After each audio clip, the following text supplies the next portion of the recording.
Hello there. Greetings. I'm Bernie Miklasz, and this is The Bernie Show on STL Sports Central, presented by DraftKings. The crown is yours. Hey, sorry I'm coming to you later than usual today. I had to deal with some technical difficulties that delayed me for a few hours. At least I got a chance to hang out at the STL Sports Central headquarters with Joe Roderick and Dave Hardball Green. And since I couldn't do my work, I prevented them from getting any of their work done by goofing off, telling stories. And on the way out, I swiped a microphone because the one I was using went dead. Anyway, this is why I'm such a good teammate. Anyway, please do me a favor and subscribe to our YouTube channel. It's just one click and all the video and audio will come to you. You'll have easy access to all of the great stuff we're doing here on STL Sports Central. Today's topic: the Cardinals should be worse than they are. I realize this ain't the most exciting topic in the world, but do not give me a chance. Don't turn me off yet. I'll try to explain this because I personally think it's a very interesting topic. Yeah, I really mean this too. I look at this team and I don't know why the Cardinals were only sitting at a game under 500 at 63 and 64 after defeating the Marlins on Tuesday night. It's their second straight win over the Marlins. Now, I'm recording this on Wednesday afternoon, about 3:30 or so. So I'm not sure what's going to happen tonight. But I do know for the season, the Cardinals have been consistent in terms of playing good defense. They've had a really good bullpen for the most part. It's been a strength since the end of April, the bullpen. It's still doing a pretty solid job after trading Ryan Helsley, Steven Matz, and Phil Maton in late July. A good defense and a solid bullpen can certainly prevent some losses along the way. And that's why the Cardinals, I think, have avoided a record that could be a hell of a lot uglier than it is these days. That's my opinion. By the way, let me explain something. If you don't mind me explaining this before I continue, I'm not saying the Cardinals are good. I'm not saying, boy, they're having a great season. I'm not saying anything around a 500 type record is worthy of celebration for a franchise that should have much higher standards. I have higher standards, but I know this is not the type of team in terms of talent and depth that is capable of playing to a higher standard. So you got to have some perspective. I'm not saying the Cardinals are a serious threat to make the playoffs, not with their playoff odds at 2.9% with 35 games remaining on the schedule, and not when they rank 14th out of 15 National League teams in winning percentage since June the 30th. That's when they started that series in Pittsburgh where they got shut out three times in a row. Beating the Marlins in the first two games of a three-game series is nice, but it doesn't change the reality of the Cardinals being 10 games under 500 at 16 and 26 in their last 42 games going into Wednesday night's game. So trust me, I am very much connected to reality here. But one of the things I do like about this team is its refusal to crawl in a hole, disappear, go stinking and sinking to a terrible record that would be a hell of a lot closer to the 71 and 91 season they had in 2023. When the Cardinals lost their fifth straight game on Sunday to drift to 3 games below 500, I wrote something in the Redbird Review about how their season was decomposing, which it is, but I meant it in a way to say the Redbirds were in a total collapse. There was no coming back. They're probably going to roll over, probably going to just not get up and just keep losing. And they haven't done that. As bad as the 2025 Cardinals can look at times, and they were absolutely dreadful in losing 5 in a row to the Rockies and Yankees, these players really don't quit. And I know what you're thinking. Well, they sure look like it sometimes. Yeah, because that's baseball. When a team isn't hitting and the starting pitching is pretty much sickening, and you find yourself in way too many games down early and down by a lot at times, it sure can look like a team that's quit on the field or quit on the season.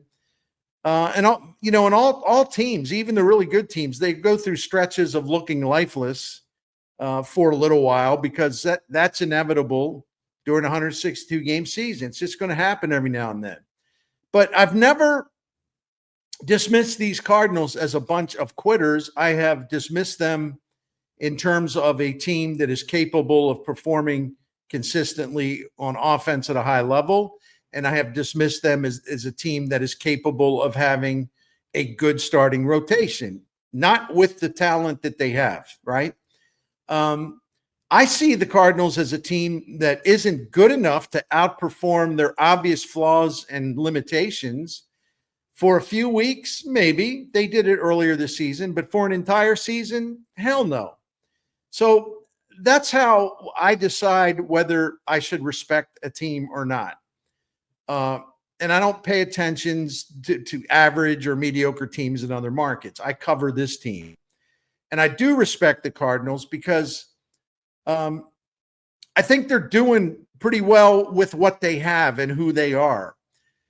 Even if I don't always like the way they play ball, but as I like to say, I can't blame, nor should you blame, I say with a humble opinion, maybe not so humble. I think you should feel the same way I do, but you don't have to. I can't blame these players or the manager or the coaches for being what they are, for being who they are. I can't blame them for the poor roster construction and the thin talent and the thin depth. And I have no idea why anyone with a clear mind would expect the 2025 Cardinals to be better than they are. And so to me, it's like, okay, can I respect this team because A, it's outperforming what their record should be. It's basically exceeding where they should be in terms of their record to this point of the season. In other words, they're doing more with less. They're making the best of what should be a worse situation. I can respect that. Not going to organize a parade. I'm just saying I can respect that. Now, ownership management, if you think about it, remember it, they called a news conference at the end of last season and basically tell the public they were reducing payroll and taking a step back from competing. And they tried to hem and haw and change their message. Probably realize, oh boy, we ain't going to sell any tickets with that message. Where you're going to sell that many tickets anyway. The market was due to basically put the passion on pause for a while until they see what's coming up here. Now, for me to say the Cardinals should have had a distinctly better record than they do on this afternoon of August the 20th would be like me eating 8 donuts in the morning and whining because I don't understand why I've gained weight. And by the way, I don't eat 8 donuts in the morning or not even 6 or 4. No, I don't. But if you want to drop off some bagels at my place, I'm all in. I'm there. Okay. When I return for my second of 3 segments on the Bernie Show, I'll talk about all the things that have conspired against the 2025 Cardinals. Again, separate the players and the dugout people from ownership and management. That's what I'm doing. I'll talk about all the things that have conspired against the 2025 Cardinals in a way that should have buried them deeply underground by now, except as a competitive entity, they're still standing. They're still bouncing back from bad baseball to play some good baseball. They're still chipping away, getting their wins. There's no. I'm not distributing any party hats, but it's a team that I can respect. It's also a team I will disrespect if all of a sudden they do wake up one day here soon and decide, that's it, we're packing it in. Then I will absolutely change my opinion on the way they've handled this situation. But every time I'm about to say, we know they're done as far as a playoff position and all that. But every time I'm convinced, well, they're done. They're going to pack it up now. They don't. They don't pack it up. They kind of find a way to punch back a little bit. I like that. But before we get into that, and we're going to tell you more about, why they should be losing a lot more than they are. I'll be happy to talk about that. But before that, it's DraftKings time. And if you haven't played DraftKings Pick 6 Daily Fantasy game before, there's time to jump in for the final few weeks of the baseball season. And hey, listen, we're going to have that wonderful time of the year soon. We're going to have postseason baseball, college and NFL football, hockey, the NBA, for all of this action and more. It's a great time to be a sports fan and a fantastic time to play DraftKings Pick 6, to get in there and learn how it works, have some fun, gain experience, and win that cash. DraftKings Pick 6 makes it simple to get started, so put your sports IQ to good use to win the cash. Just download the Pick 6 app from DraftKings, and it's easy to get started in making your selections. Each day, DraftKings sets a stat line for, we're going to talk baseball, dozens of major league hitters or pitchers for their next game. So you pick more or less, whatever that line is, above it or below it, for two or more of your favorite players, and you are in the game for a shot at success. Pick 6 available here in Missouri, so there's nothing to hold you back. I really enjoy playing DraftKings Pick 6. The fantasy game is good, and I think you're going to like it too. It's a good time. Don't settle for smaller payouts at other places. You deserve better than that. So just switch to DraftKings Pick 6, and you're going to be at the right place at the right time with the right people for winning the money. Right now, new customers will receive $25 in bonus picks on their first deposit of $5. You just use the code STL Sports to make it happen. That's code STL Sports for new customers to get $25 in bonus picks with their first deposit of $5. Better payouts, bigger wins, only with Pick 6 from DraftKings.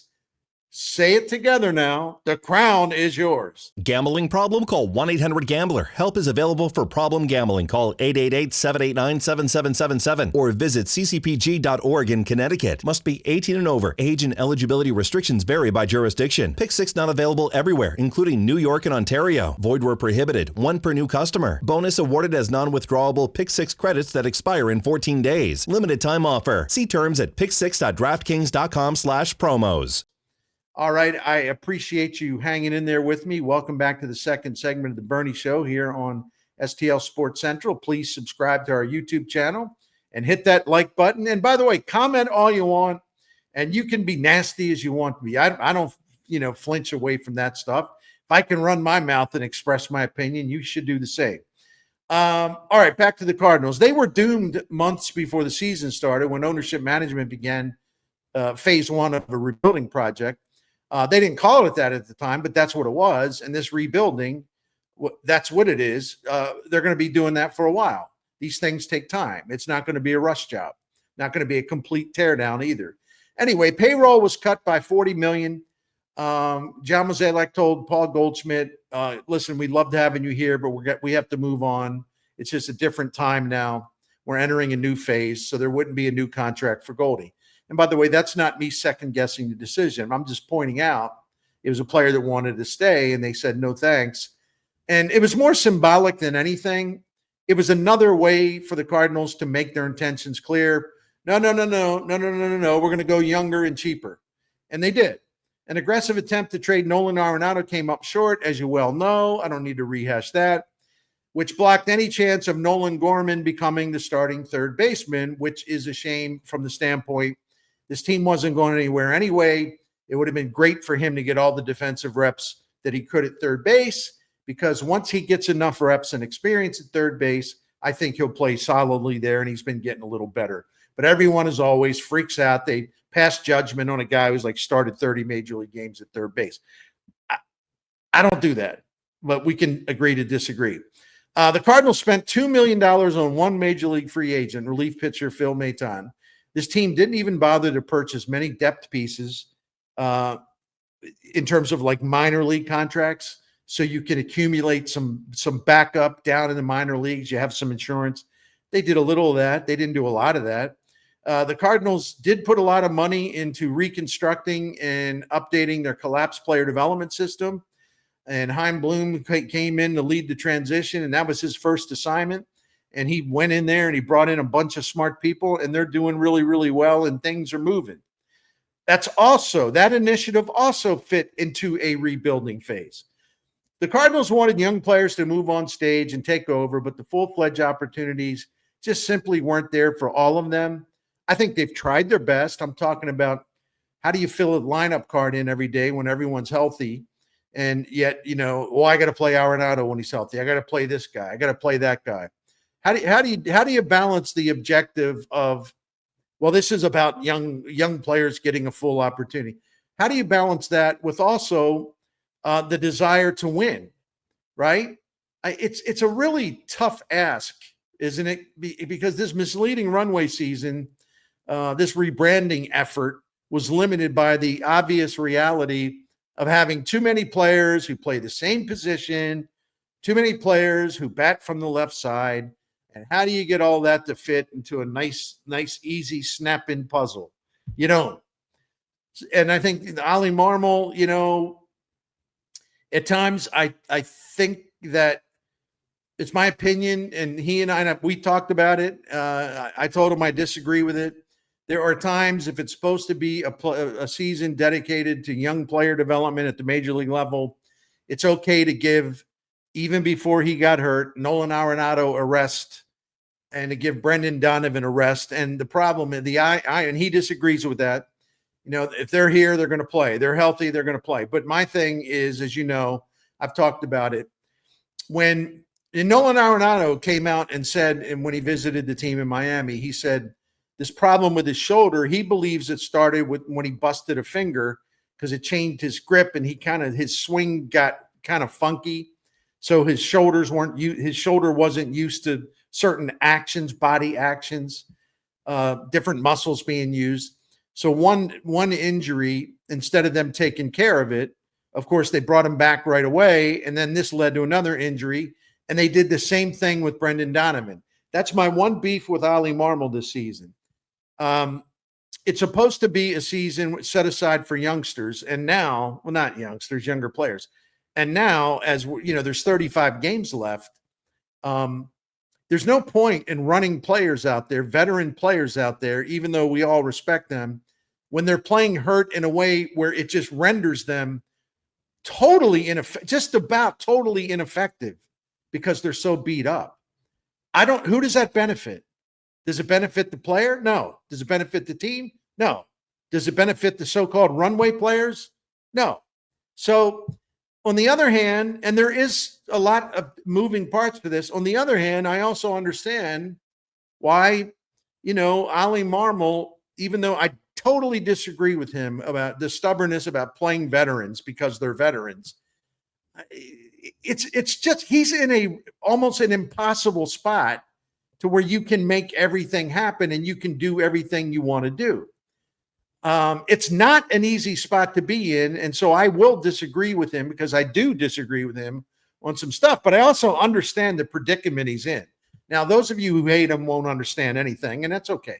You can hate who you hate. You can like who you like. That's okay. So the Cardinals, in effect, stood for nothing this season coming in. They weren't really competing to win something meaningful, and they knew it, despite all the attempts to say, well, I think we can be a big surprise, and all that stuff. They were not put together as a team that could compete to win something meaningful, and they weren't focused exclusively on rebuilding, and they weren't all in on the whole runway thing. So when you have all these conflicting objectives, then no real objective can be fulfilled because you're all over the place. Oh, this is what the season's about. Oh, no. That's what the season's all about. Oh, no. It's this. That's what it's about. I mean, how in the hell are you supposed to have one objective to focus on when you got so many of them? Anyway, to many of us, all that was left out to find out, and that includes me, was how low would they go in 2025, especially when things started to turn for the worse. When I return for my third and final segment, I'll offer more perspective on why I believe the Cardinals are doing better than I expected, even at this late date of the season. But first, I'm calling timeout, talk about Blue Chew. I'm proud to talk about Blue Chew to my fellow men out there because you ought to get help when you need it. And it's easy to do because Blue Chew is the big blue dose of power that can help you raise your game for those intimate and exciting times with your partner. You can add a lot more excitement with a nice assist from our friends at Blue Chew. There's no need for you to be shy or bashful. No need to hesitate. Just chew it and do it. Increase your horsepower, increase your manpower, increase your quality of life, increase your relationship, the improvement, the enhancement of your relationship. If your game is lame, then Blue Chew is there to help. Instead of being a dud, set off some fireworks with your significant other. Fellas, if you need a more powerful bat, Blue Chew's in the equipment room. Go grab it. You can hit home runs in the bedroom. Actually, Blue Chew works for you in any room you choose. And this applies to men of all ages, including dudes like me who are over 60 years old. Blue Chew is the original brand of chewable tablets for enhanced performance. And you will get your first month of Blue Chew free. You're just a few clicks away. So sign up at bluechew.com, consult with one of their licensed medical providers. And once you are approved, you will receive your prescription at your doorstep in a few days. It's all done online, simple and private, nothing awkward. And Blue Chew is made in the USA. So try your first month of Blue Chew free when you enter that promo code Bernie. Bernie is the promo code, and you just pay $5 shipping. That's promo code Bernie to get your first month free, and the only cost to you is a $5 shipping fee. Visit bluechew.com for more details and important safety information. And we thank you for listening to me about Blue Chew, giving me a chance to tell you about it. And we thank Blue Chew for sponsoring The Bernie Show. All right, welcome back, and I appreciate you for staying with me. And I'm not used to doing videos at nearly 4 o'clock in the afternoon, but that's okay. Challenges of life, right? Welcome back, and I appreciate you for staying with me. So please subscribe to the YouTube channel, and that will help us a lot, and we appreciate you. The Cardinals were sentenced to spending the 2025 season as a loser. It's just not, and maybe not even a lovable loser either. And the players couldn't count on fan support, and I'm not taking a shot at the fans. I'm just saying it's just the way the situation is. It is what it is. It was a strain to sell out a home opener, and you thought, uh-oh, what's coming? Well, the home attendance has plummeted to 19th out of 30 team in the big leagues this year. The fans had reasons to stay away from Busch Stadium, but the on-field product also lacked charisma, star power, must-see attraction. It is a team that plays hard, but let's be honest about this. Teams that play hard who are good and they have a lot of talent, they play hard. Teams that are going to get to the playoffs or the postseason and maybe make a run, if they play hard, well, we like that. But is anybody buying a ticket because a team that's an average team at best is playing hard? No, I would say no.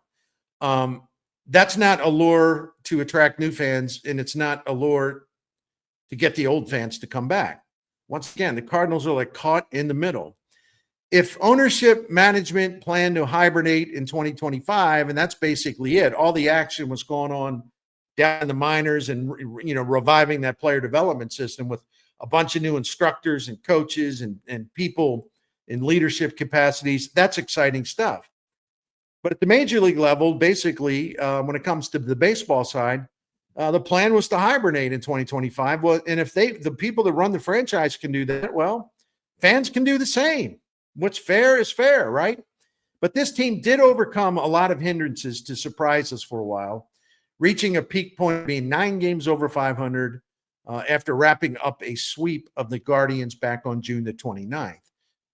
The winning wouldn't last. It was only a matter of time. The losing part kicked in. It's been a rough ride in sports and situations like this where ownership management takes a season off.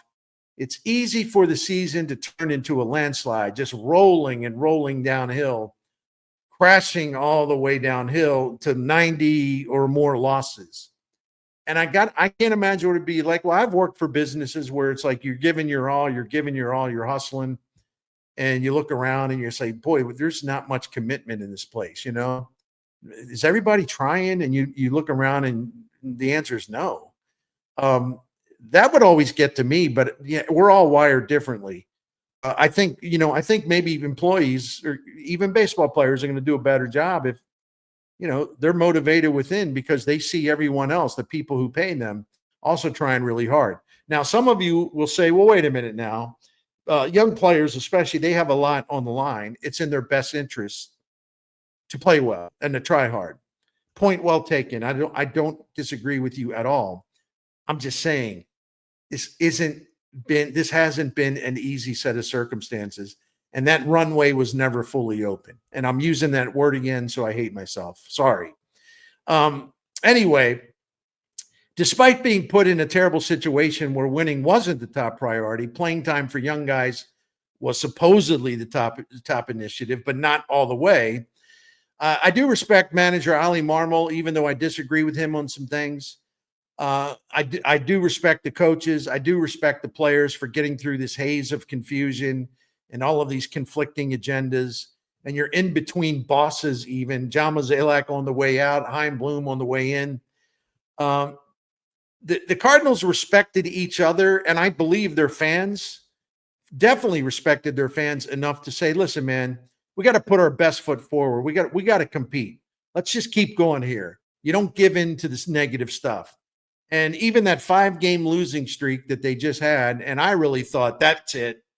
No, we ain't going to see much from them the rest of the way. I was wrong about that. They always get back up and at least try to throw some punches back, right? As I record this video, the Cardinals have a chance to sweep the Marlins, and even if they don't, the Redbirds still responded to a really ugly sweep by the Yankees at home at Busch Stadium by going on the road to win a series at Miami. And the Marlins got some talent, right? They were really hot for a while. Will I be ordering any trophies because the Cardinals won a series from the Marlins? No, I won't be doing that. But I remember the Cardinals at home not too long ago losing a series to the Marlins. I respect the team for giving a damn when they're working for people who didn't give them the chance at a fair fight competitively in 2025. The Cardinals even did not get demoralized after 3 of their best pitchers were traded away, which made all the sense in the world to do. But I could see where it could kind of dull the vibe in there. So at this moment, the Cardinals are a game under 500 despite the bullpen fire sale, despite an offense that ranks 26th in runs scored since June the 1st, and a starting pitching ERA that ranks 26th for the season and 29th since June 1st. This team, as we've talked about, has little offensive firepower, does not hit home runs, limited speed and athleticism, can't play an effective brand of small ball, don't run the bases well because the speed limitations. And as I mentioned, yeah, there are pluses. The defense and the bullpen, though the bullpen isn't quite as good after the trades, and you never know when the bottom might fall out a bit with this bullpen. The Cardinals have a minus 22 run differential. That ranks 20th overall and 11th in the National League. They have taken their bruises, man. They're collecting welts and contusions because their run differential since the end of June is really bad. Based on the run differential, the 2025 Cardinals should be 61 and 66 as of Thursday, August the 20th, before the game tonight. They should be 61 and 66. Instead, they're 63 and 64. And it was like that last season as well. To update a stat I mentioned a couple weeks ago, based on run differential, the Cardinals should have a .474 winning percentage since the start of last season, but their actual winning percentage is 31 points higher than that at .505. Once again, not a great team, not even a good team, a team lacking a lot of things you need, working for an owner that's cut back, working for a president of baseball operations on the way out, stuck between two different bosses, two different regimes. It's kind of like we're going to play the young players, maybe not as much as we thought, but we're going to play the veterans even if they're hurt. All this weird stuff going on. And that's why I respect what I've seen from this team the last couple of years.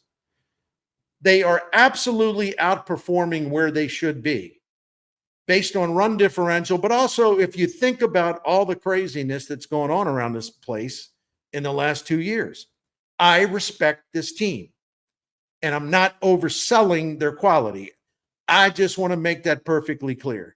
I'm not Fred Bird. I'm not going to say we ought to have a rally for the boys because they're almost 500. Not saying that at all.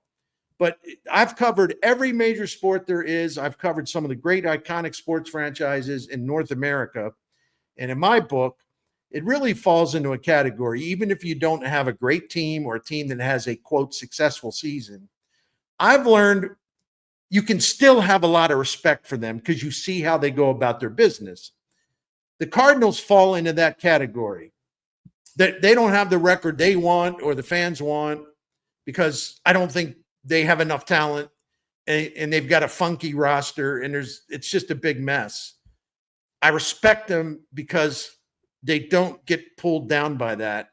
And every time they do get pulled down, mostly because of just performance, not being good enough because the talent's not good enough, they rise back up and they'll throw some punches. I respect that. It ain't much, but I respect that. I don't know, where this is going to go from here on out. I mean, this team could end up, 7, 8 games under 500. I don't know. But to this point, I respect what they've done. That's all I got for today. I thank you for watching, and please subscribe to our YouTube channel at STL Sports Central for our extensive coverage of all the local teams you care about. I'll be back tomorrow with another Bernie Show video presented by DraftKings. The crown is yours. Have a great day.